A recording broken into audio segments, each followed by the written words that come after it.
Good morning to you, lovely viewers. I hope your morning is going just right. The show is JoyNews Interactive, and our social media handle for Facebook, Twitter, and Instagram is JoyNews on TV.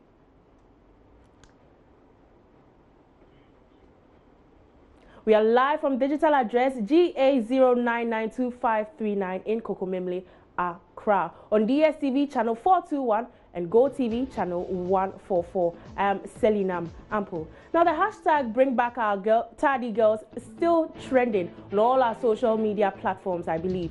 The families of the two of the missing girls spoke to Kojo Yankson, expressing their deep concerns about the work of the police. After holding the suspect in custody for over half a month, the families are baffled by the lack of progress in finding their loved ones. Let's take a look.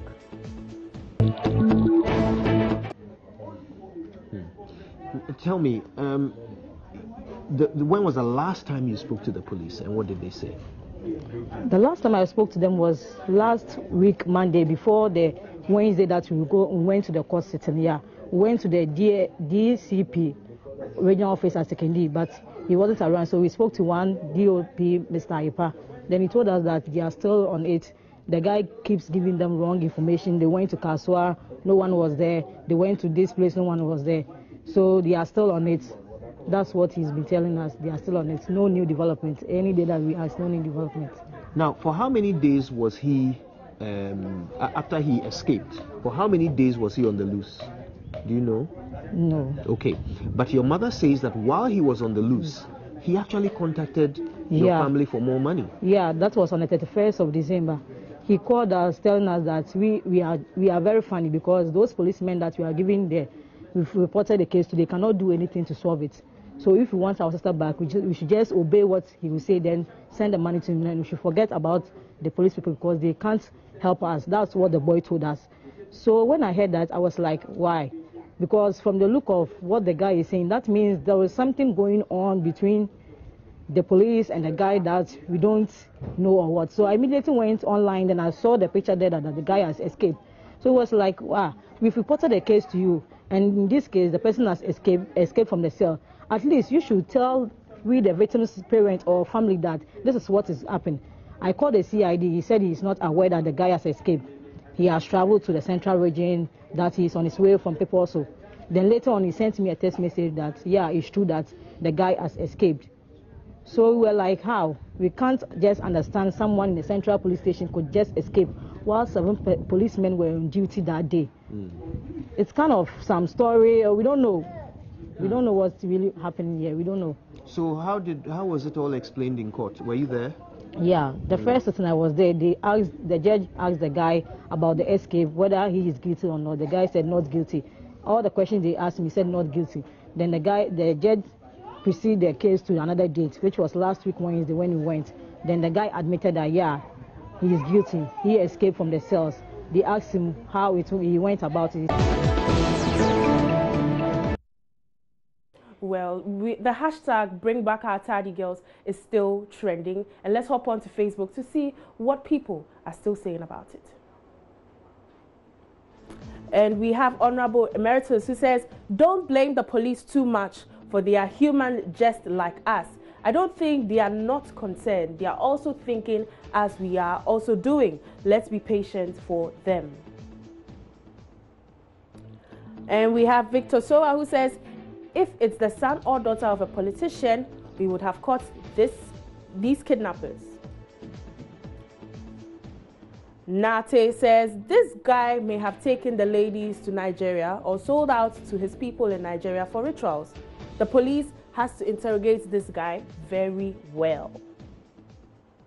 And Rita Peters says, so sad, so sad. Another comment coming from Obed who says, parents have a great deal of responsibility in ensuring the safety of their children, especially their daughters. Know the sort of friends your daughters keep and monitor their activities as well. These girls were lured with material things for sure. These foreigners are ruining our daughters, but we can't blame them but ourselves. And Wilson says, the Ghana police must rise up to their duty. Another comment coming from Kofi, who says this nonsense will never stop until they hire the right and intelligent people for the job.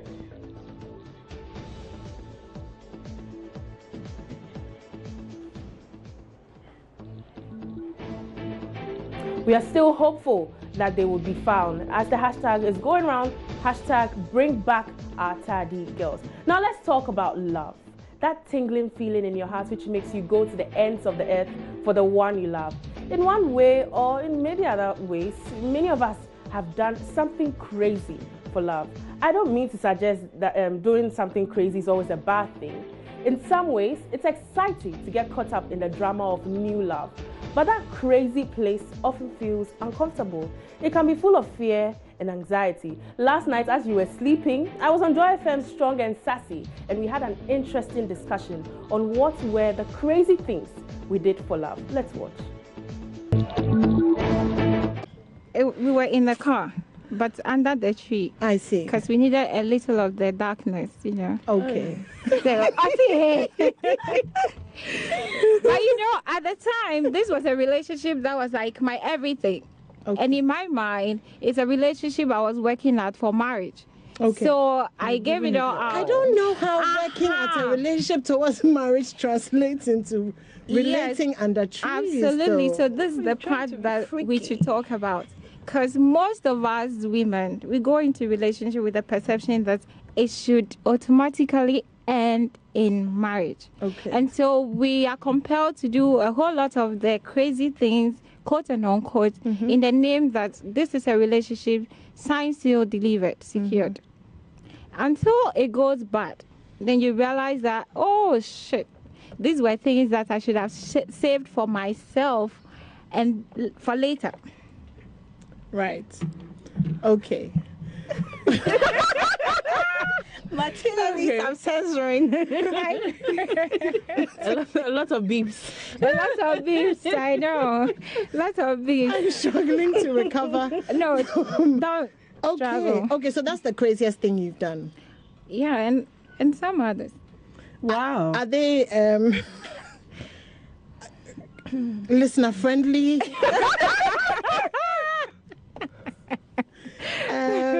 Yes, they are listener friendly. Okay, I'll come back to you, but Selena, let's talk about, I mean, so I hear you guys, you know, and the stuff that we've talked about, they don't seem like they're too extreme. Yeah. But you hear people do some really crazy stuff. Yeah. You know, and you're like, people get really desperate when they're in love. So we're speaking from the female point of view. I barely hear men slashing tires and breaking windscreens and things. Is, you know, usually, I mean, and there is the saying that hell hath no fury like a woman scorned. I mean, so obviously, you know, we do have the tendency to do that.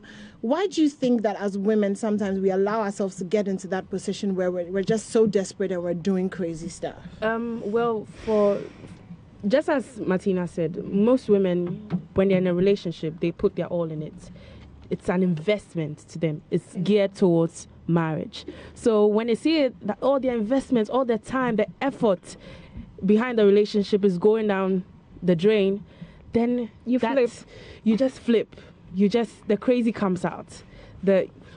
When you're pushed to the wall, you'd have to do something. And for some women, I think the emotions get the better part of them. Well, do the emotions get the better part of you? What crazy thing have you done for love? Let's check out Facebook to find out what people have done for love. And we have Kwabna, who says, I will walk through the valley of the shadow of death to go and buy her favorite food, Indomie. Chai, boys don't suffer. And Osei Prempe Ajuman says, he using my salary of 2,000 Ghana cedi to buy a laptop and a mobile phone for my girlfriend and pretending to fast for the next 30 days until I had my next salary. And Gentle says, I changed my national service posting from Parliament House in Accra to a rural North Tonga intertwined with love. That's the craziest thing he has done for love. And Raymond says, sometimes when it's raining, she'll call you and tell you that she's hungry. So you have to enter the rain and go and buy her Indomie and return back through the rain. Oh, it's a pity. And Yusuf says, I slapped a soldier for love. I'm still recovering from the beatings though. And we have Emmanuel who says, I bought her an iPhone 7 while I still use a yam. Wow, Emmanuel. And Edu says, I booked a flight for my girl from Kumasi to Accra when I have never sat in a plane before. I later joined her after sitting 4 hours in a VIP bus. And Bra Kofi says he traveled 9 hours to go see her.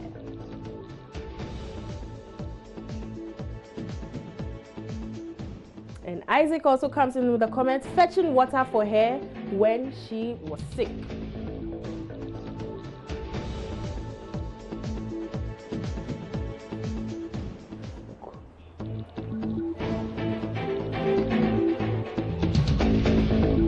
Well, it's time for our short breather. We'll be back after this.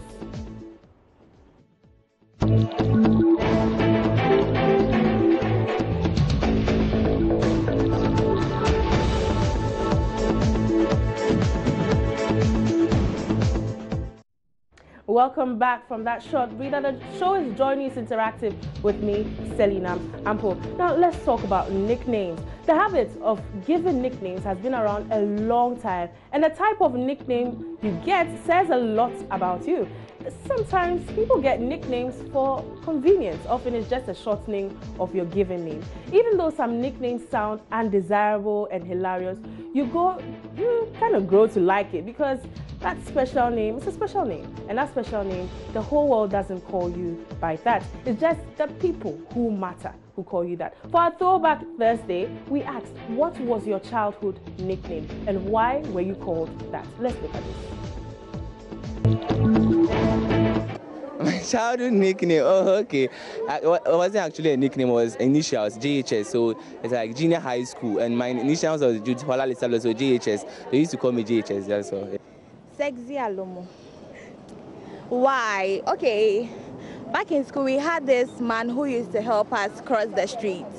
And he used to drink a lot. So my mates saw me talking to him and then they were like, he's my husband. So they gave me that name because he drinks. Yeah, they used to call me a Jimfi. Yes. Yeah, because they said when they asked me for any ideas, I give them wrong ideas, stupid ideas. So they called me a Jimfi. No. It was a name given to me by my dad. The nickname, was like, I was being stubborn at the age of 2.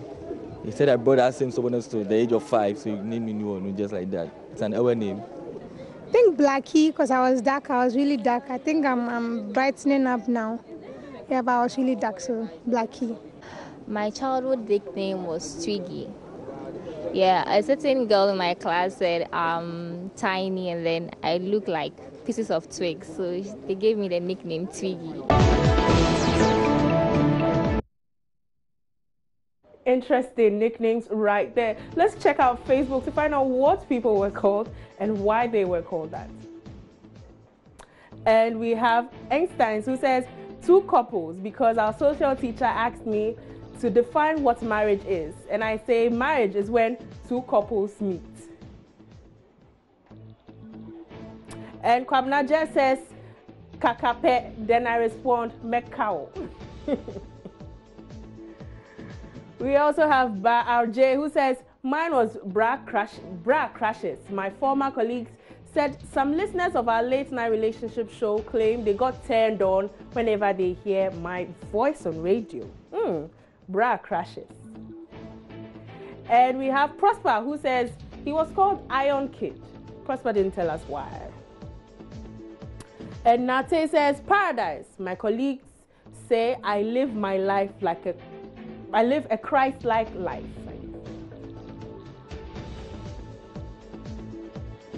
And we have Kwache who says, King Virgin. I did fear ladies very well. You put me between two ladies and in 2 minutes my clothes will be wet with sweat. And Kwabna says, collapse. He was called Collapse. I once told my parents my school building has collapsed and my mother sent me back to see for herself. We went there and behold, the two-story buildings were there. The way the headmaster beat me. From there, I became known in the school as all of them gave me the name Collapse. So he was called Collapse. And we have Bra Kofi who says he was called Shankoma. I still don't know the meaning. One of my uncles gave it to me after he came out from the drinking spot. And we have Eugene who says he was called Rococo. Interesting nickname right there. Well, that's it for JoyNews Interactive today. My name is Selinam Ample. Stay tuned for the next bulletin. Bye.